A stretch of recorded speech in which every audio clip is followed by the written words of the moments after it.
So in any case, I mean, I want to get to Aquinas, but you know, Dinesh starts off being brilliant and intellectual, but discovered that he had a particular audience that really liked him, and now he only writes for that audience. I think J.D. Vance is doing the same thing. But I'll quit at that point because I want to get to what we're supposed to be talking about. I pulled this up because Augustine died obviously in Africa, but his body was taken to Rome and then ended up somehow, actually, I'm sure you can find out. It's in a small town in Italy, and you can actually go visit and so on. So it's in a particular church. It says, so you can just look it up and see where it is. Where is Aquinas? That would be interesting.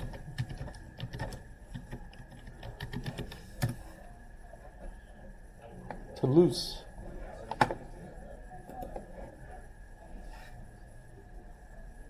So these folks are considered important enough that they were buried. You know, it's kind of funny. Descartes, when we get to Descartes, which will be next class. So we're moving on to the moderns next class. And so you should read, some Descartes for next class. But Descartes died in Sweden. Everybody blames Queen Christina for it because he used to like to sleep in all the time, Descartes. He was a late morning kind of person. And Queen Christina invited him to Sweden, and it was not something he could refuse, so he went. And she wanted him to wake up and teach her how to draw tangents and other geometrical things at 5 o'clock in the morning when she had free time. And he caught pneumonia and died. So everybody blames her for killing Descartes way before his time. But France wanted the body back. So they sent it back to France, but someone stole the head. So they got the body. Eventually they did get the head, but because they were like valuable and people, it's a capitalistic thing. Who gets to buy the head? Who bought the body? Who bought? They never got the two of them back together. But they're actually just across the street. So if you go to the one museum, his body is present, and you go to the museum across the street, and his head is sitting there in a glass case. So sad. And well, what's funny is A.C. Grayling, who's a great professor on my list, points out that Descartes is famous for the mind-body problem. Yes, you get it? The mind is across the street, the body over here. All right. Enough of that, I suppose. But let's talk about St. Thomas Aquinas. What? How can they be closer? They're right here. I don't get it. What is... The algorithm will change and it'll bring up things that are... I'll just say not now. Okay. Sure. So, you can see his dates. 1225, 1274. We are moving really fast, or quickly. Can't say fastly because of grammar. But in any case, Aquinas studied with Albertus Magnus. I think I mentioned that last class. I remembered the great part, Albert the Great, I couldn't remember the Albert part for about 4.5 seconds. I watched the video and I could see me. I'm like frustrated because I couldn't remember it. And I walked over here and then I remembered Albertus. I don't know why the mind does that, but in any case, I didn't used to have that problem. However, Albert the Great was an Aristotelian, because by now the works of Aristotle, as you can see, it's highlighted here. Aristotle's back in, I wouldn't say in vogue, but more and more people are becoming aware of Aristotle's works. And as you know, I kind of emphasized when we were doing Aristotle after doing Plato, that there's a significant difference in their philosophies. Plato is an idealist and thinks that there's a separate abstract world. Aristotle says that's nonsense, and you have to have everything had substance. But then he took the Platonic worldview and kind of imposed it on the material world, so that you still get the four causes: the material cause, the stuff that something's made of; the shape, the formal cause, or the idea cause, which is the shape of the thing; the efficient cause, which is what changes it from one shape to another; and the telos, or the purpose of everything; the end cause, the design, you know, who's the designer, that everything has its purpose, right? And is in kind of a completely connected world in a sense. Every level of the universe is kind of in touch with the next level, so it's continuous that way. It was referred to as the great chain of being.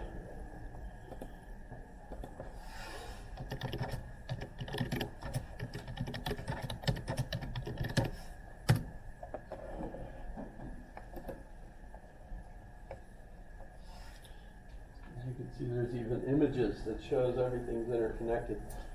Last night again, I was staring at the stars and thinking how beautiful they were. Nice clear night, and of course you can't see it moving as you're watching it unless you're one of those cameras that goes, you know, do that. And we're not. But if you go back out a couple hours later, you could see the different constellations have moved, right? And remember, Aristotle thought the prime mover was, the first thing up there at the top, and as he's moving the stars move what's in between, and that what's in between, not only the things like the moon and the planets and things, are again then moving the air. So the thought was that's why the air blows, the winds change. And the winds changing are the things that cause events on the earth. So it's like, a chain of, that's nonsensical, actually, for us today. But for them, that was kind of, the understanding of this interrelationship. Are you, like, the planets moving is affecting our way, how we're experiencing The prime mover affects everything in between, and everything kind of like a rotating sphere connected to other rotating spheres connects everything and causes the rotations below it. So that in some sense, all the activity that's happening here is a result of there. That's also why astrology is considered, in some way, it still seems connected. What stars were in ascendance or whatever when you were born, kind of a neat thing in the Harry Potter series. Professor Trelawney is considered a nut, and yet every prediction she makes happens. They're all like, as if, well then, later on, all of that, happens exactly as she predicts. There are some things that fans get involved and start arguing over things, and they discover, aha, embedded in the story is a thing that points out that she was right. 13 sitting at the table, the first one that stands up is the next one to die. And it was Dumbledore. right? You know, so, because he was the one that stood up to offer her a chair. Because there were actually 13 there before she got there. Sorry, that's a weird thing. But of course she's supposed to teach people about the stars, and at one scene she looks at Harry and says, "You were born in the middle of winter, right?" And no, he was born, 30 July, right? Everyone knows that. No one knows that. What's happened? Voldemort was born in the middle of winter. And Harry's carrying a part of Voldemort's soul. She's picking up on Voldemort with Harry. Just saying, you know. I'm not really a fan of Harry Potter. I just am fascinated by how a woman can write a series of books and become the richest woman on earth, practically. Except for Jodie Foster. Jodie Foster? Who's the most well-paid? That was Jeff Bezos' ex-wife. Yeah. Like, won it all through. I'm not keeping up, that's all. But still, you know, I've got as many books about the books as I have the books. I have an 11-year-old. I think it's time I start reading. Oh well. So these connections actually still continue even in so-called popular culture. Is this chart, is it hell, and then plants, and then ground animals, and then sea animals, and then air animals, and then humans, and then angels, and then angels? This looks like hell down here. Yeah.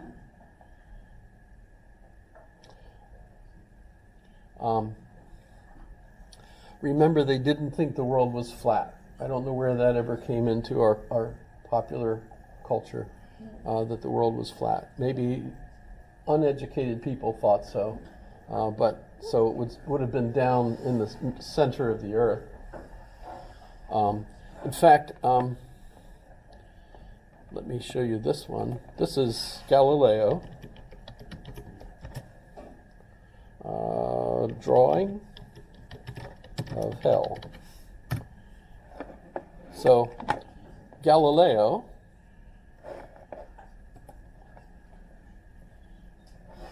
Galileo, the one that the telescope blinded in his own eye because he stared at the sun with a telescope. It was too painful, so he put it on the other eye, and then was blind. Really? I'm not kidding, that's just true. Well, he did draw hell, and this is based on Dante's Inferno. Dante was an Italian poet, not associated with the church. This is completely imaginary, and he invented this conception of hell. Has nothing to do with the dogma. But it was so fascinating because he came up with a particular type of hell for every one of his enemies. And he was very creative about it. And instead of Satan in the very pit of hell being in fire, he thought it was even worse to be in ice. So Satan is upside down in the ice, in the very bottom of this. But Galileo drew it, and the big concern they had was, where on earth would hell be? Because there's no support for the roof. And the shape of and the size of it had to be so large that the earth wouldn't have been able to, it would have fallen in. Couldn't have supported the earth on top of it because of the size of hell. There are places where they think hell's opened. There's a place in, I think, Romania, in the middle of a castle, where if you visit the castle, in the square is the entrance to hell. You can actually go into the room that leads you to the entrance to hell, and it's supposed to be very eerie to go there and so on. I've not physically been there, but I used Google Earth to go there, and I didn't feel anything.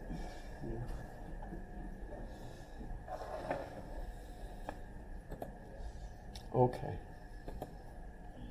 So, yeah, this is something you could look up if you've never heard of it.